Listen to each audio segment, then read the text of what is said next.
We are presented by Magic Spoon Cereal, magicspoon.com/go blue. That link's down below in the comments, in the description. Get $5 off your order. It is the best cereal without sugar, but still tastes great. I swear by it. magicspoon.com/go blue is the way to get $5 off your order, folks. All right, I want to know what your favorite vacation spot is. So let me know down in the comments.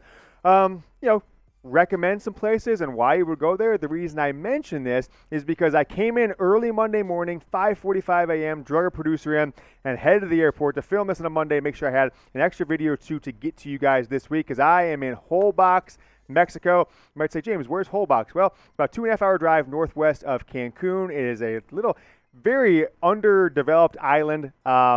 Very cheap. The hotels are normal prices, but the cost of drinks and food and dinner, everything's cheap. You can get an hour massage for like $22. It's crazy. This is not sponsored by the Holbox Travelers Tourism Association by any means, but hey, maybe you should. Wink, wink, nudge, nudge. I'll plug it all day. So if you want a vacation spot that you'll like, that's affordable, but is super tropical and awesome, not big resort prices, Holbox, Mexico is the spot to do it. So let me know what your vacation spot is down in the comments. All right, it's game week, so want to get my Michigan football mid-season grades, tell you what I'm thinking about all areas of this team, each position, go through the coaching staff, offense, defense, special teams, and let you know what I think. And as we go through it, I'm interested to hear what you guys think. Where am I wrong? Am I seeing things differently than you are? So go down and let me know in the comments. Hell, feel free to go through every single one of these and let me know what your grades are. Let's start with head coach Jim Harbaugh. After that, we'll go to Josh Gattis, Mike Macdonald, the defensive coordinator. Look, after last year,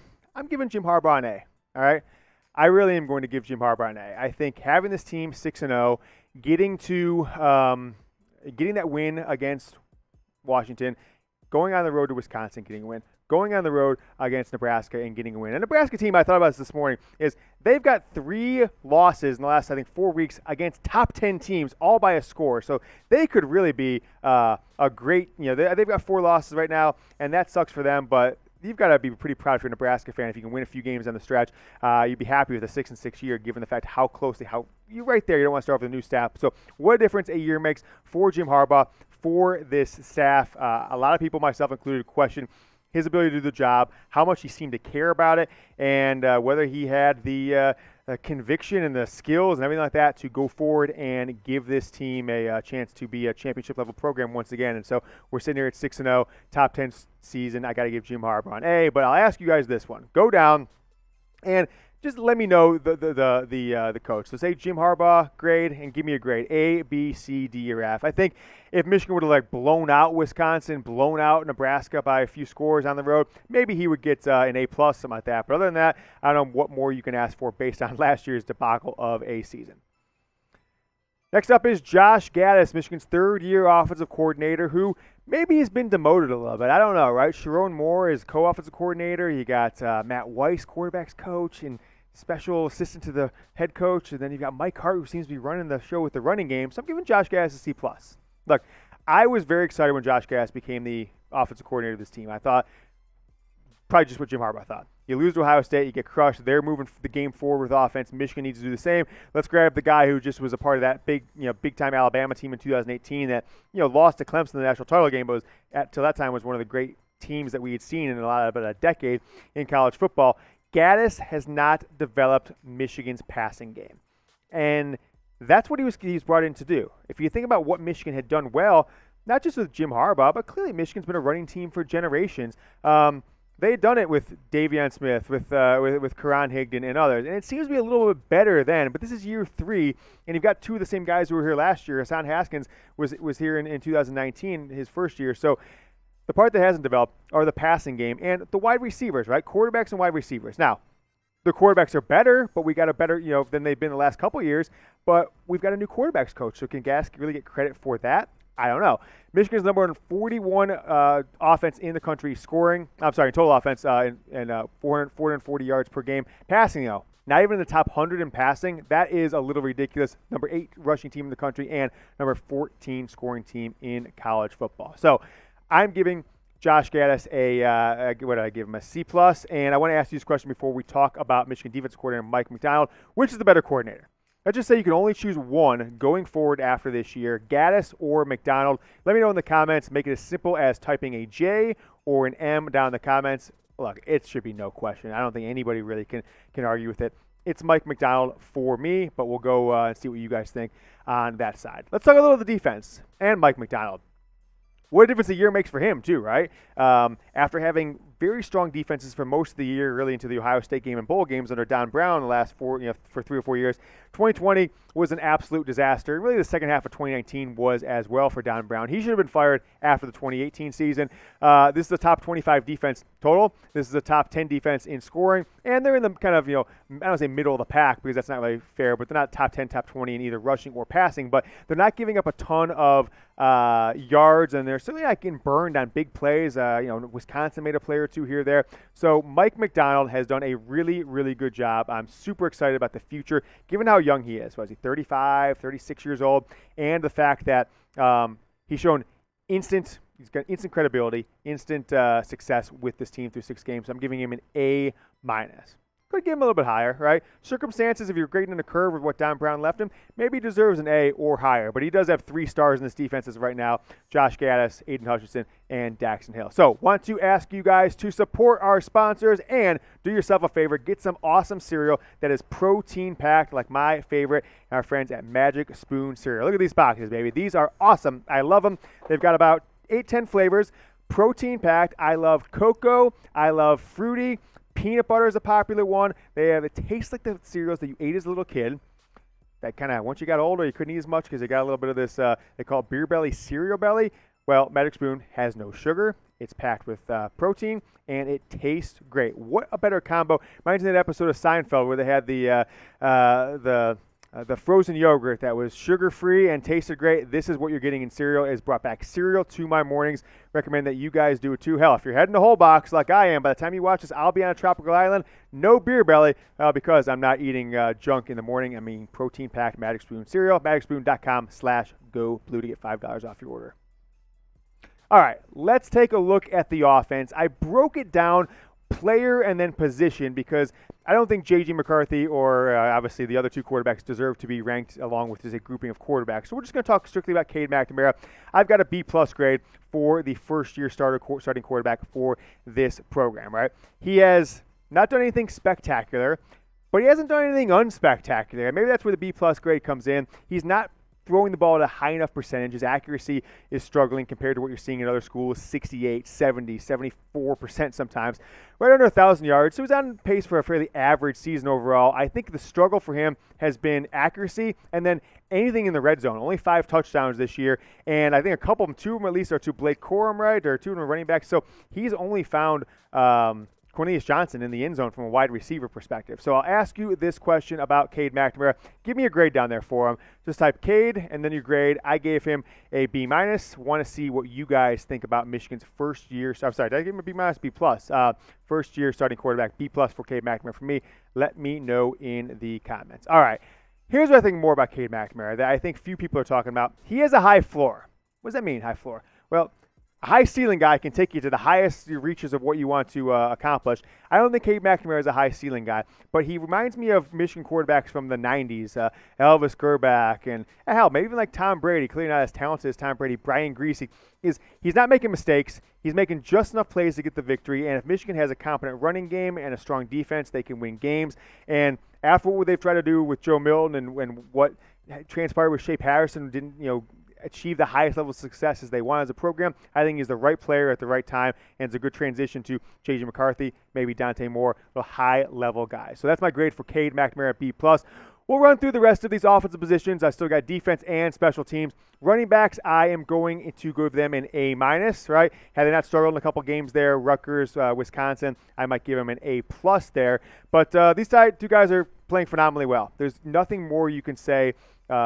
They're not A+ every single game, but collectively, to have 2 running backs performing this level, to have them both on pace for 1,000-yard seasons is pretty special. And I'm excited to see what they can do in the second half. But can they perform in the biggest games? That's going to be the difference in this team, whether they win 11 games, 9 games, go to the college football playoff for the first time. It's going to be, can those 2 players get key yards when it counts against Michigan State, Penn State, and Ohio State? if they can, the sky is the limit for Jim Harbaugh's squad. How about wide receivers?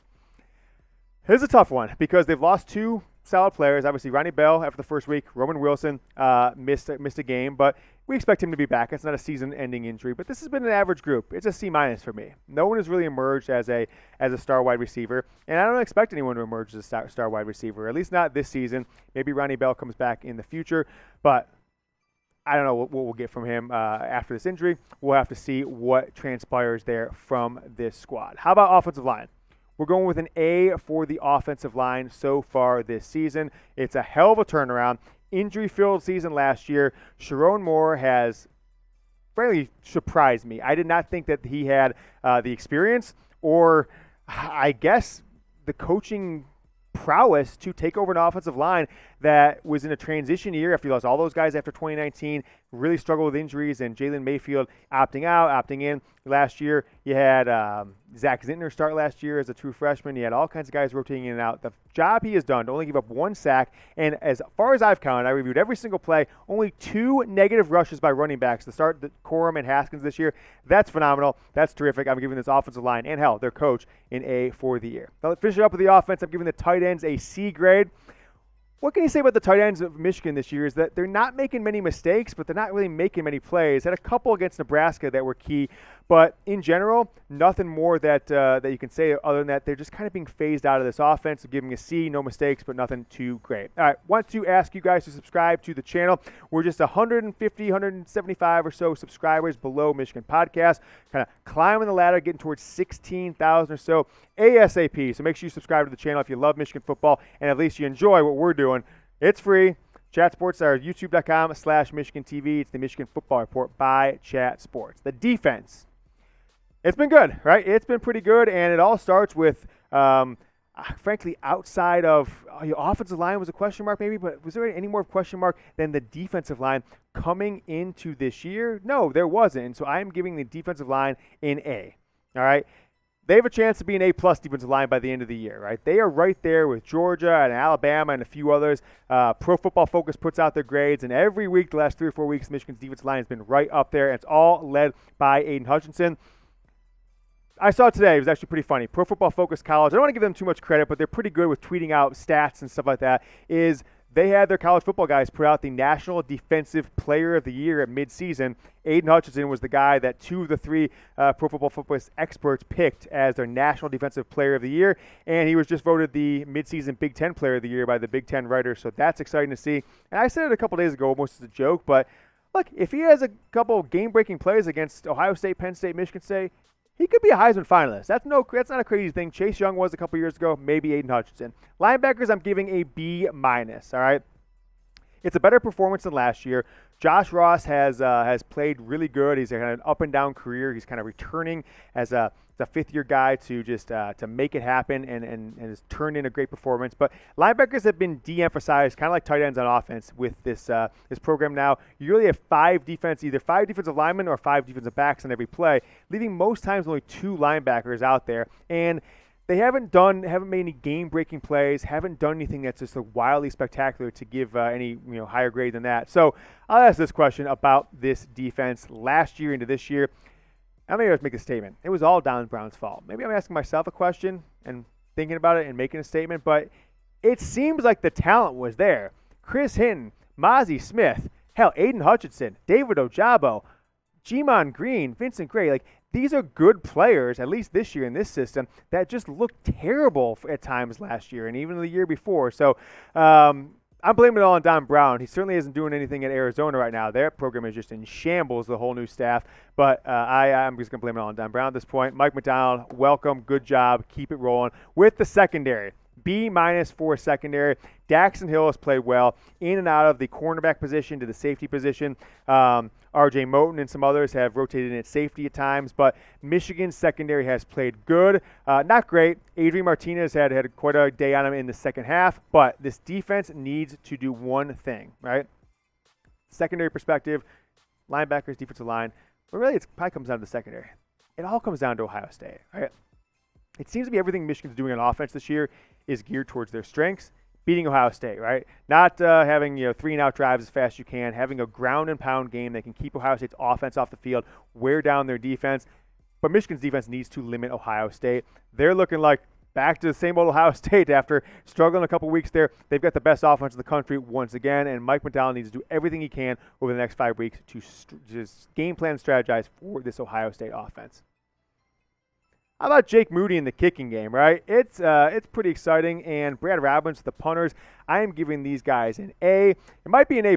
Moody did miss one field goal this year, but hell, nobody's perfect. 25 of 25 in extra points. That's awesome. Only missed one field goal, including 2 super clutch field goals to beat Ty and then beat Nebraska. Long of 52.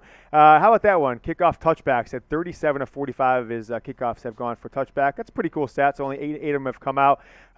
Exciting to see what this kicking game has done. And bravo to Jay Harbaugh, right? Jay Harbaugh has put, I'll say that here in a second, but we'll talk about more on Jay Harbaugh. Maybe let's go to it right now. I don't care. Whatever we want to put on screen, I'm just going to talk about. Exciting to see what Jay Harbaugh has done. He was Michigan's tight ends coach for a few years. He's been the running backs coach the last couple of years. Was very instrumental in hiring of Josh Gattis. Really pushed his dad towards bringing in Gattis, a guy who's only a few years older than he is. And he kind of took one for the team. Was demoted off running backs, went over to special teams, and I was like, gosh, this is nepotism at its finest. But he's done a heck of a job, right? And this kicking game from Brad Robbins and Jake Moody has been excellent. And the return game has been pretty good, right? It started off very strong. Blake Corum had a couple of really nice plays early in the year. But when you lose Ronnie Bell and you're not really returning many punts for any substantial yards, and the kickoff return game is kind of tapered off as the opponents have gotten better, I'm giving them a C+ grade. So those are my Michigan football grades for this season. I'm excited to see what happens this week against Michigan State. I'm going to have a few more videos for you. I came into the office over the weekend, pre-recorded a few videos after Saturday's games with the preview for against Northwestern, talk a little more recruiting and some other things, and have another mailbag for you. So this is not the end of me until Saturday. I have a few more videos. I'll be back from vacation on Friday, and I'll have a Michigan football Northwestern post game for you after the game on Saturday. So make sure you subscribe to the channel. Until then, go blue.